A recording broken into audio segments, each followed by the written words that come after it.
Hey guys, today we're going to be talking about the cosmetics of Disney cosplay. Can we get makeup in here? Hello? Hello, I'm Amanda. And I'm Anthony. And we are AB Adventures. It is no surprise that dining at Disney is expensive. So today we're going to be talking about ways that you can eat on a budget. It's going to be juicy, so stick around.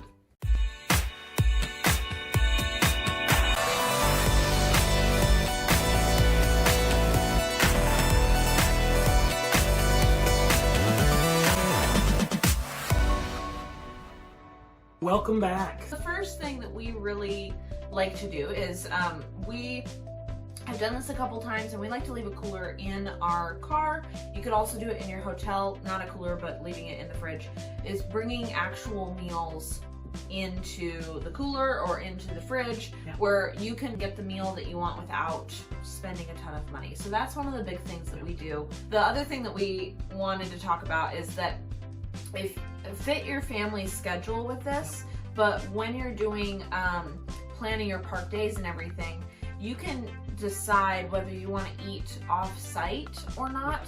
And for some people, this is going to work really, really well in the morning because you might get up early, but just plan on having a breakfast in your hotel before you actually enter the park. So that's another way to save a little bit too, because it's just going to be cheaper that way.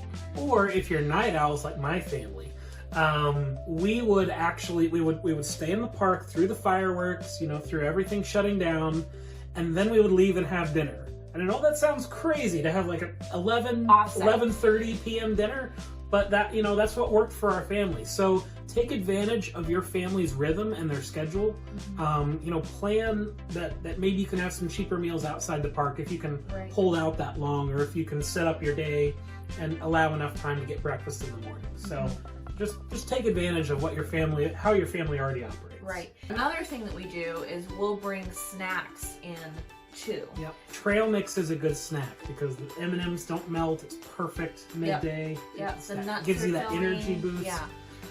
Yep. So that we'll bring granola bars, anything like that, and then when we get hungry, you can just eat that and snack on it as you're going. Obviously, the theme park food is really, really good in Disney, but it just costs some. So we're just trying to help you guys save a little bit. So the next thing is that there's multiple different types of dining options when you're on site. There's quick service, which is where you can walk up to a counter, get your food, and take it to a table. And there's table service, where they actually seat you. You sit down. It's a nice restaurant, and they serve you. They wait on you. It's much cheaper to go with these quick service restaurants.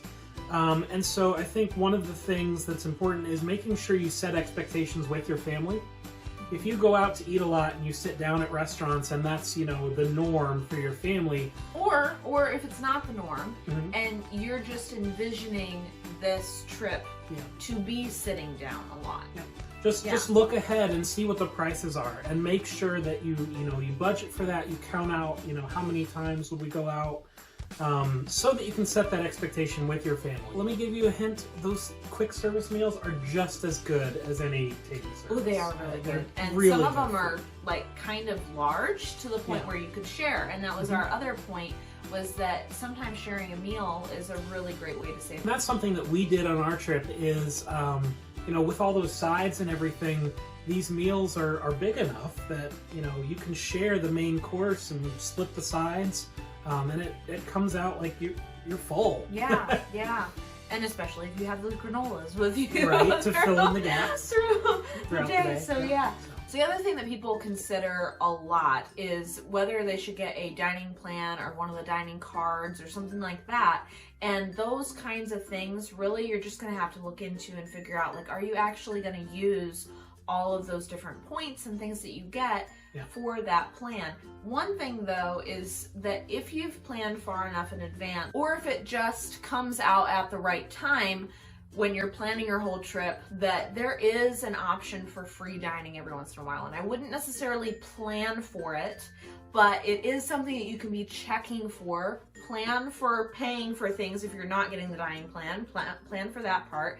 But then if it happens to come out that they have the free dining option, and you can add that onto your package. So be aware of that, but for most of the time, just kind of research each one of those and see if that's something that would actually work for you guys. And just to point out, that's exclusive to an on-site Yes.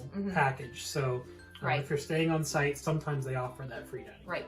Along the line of discounts and dining plans and all that stuff, if you are planning to go to Disney more than once in a year, look into the annual pass, because once you get that affords, I think, like 15%, 10 There's or 15% multiple discounts. different discounts. Yeah, multiple types of discounts. If you're already going to be paying a certain amount for your park tickets anyway, look into the cost of that annual pass, see if that balances out from a ticket perspective, and then that can get your discounts from, food and merchandise. Yeah. So if there is a way for you to actually do that and it works out for you, it is a really great way to save. And we wanted to kind of talk about this in a blanket way of, we're coming from the perspective of you are touring the parks. It's not somebody who's living right there and you're just stopping in really quick. This is somebody who's planning their whole trip. So this kind of stuff, like, you've got to figure out how you're going to work your day and everything. And because it's so intense a lot of times, because you want to see all the stuff. There's so much to see. Yeah, there's so much to see. You really have to check in with your family's expectations,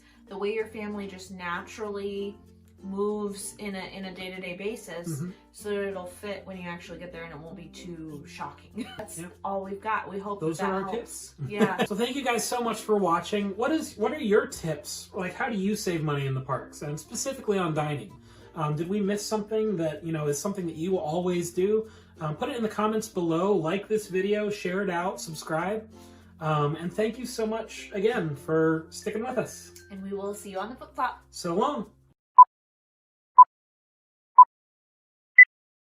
Rewind. Start over. Okay.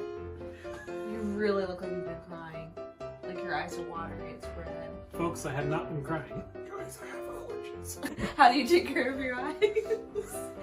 Gently pat. It's really bad. All right. If this just happens to happen at rate the right time. Just the right time. Just Rate the right. Right the right time. Or if it just happens to happen. Oh my gosh. The right, and happen, it happens. Write that down. Secretary!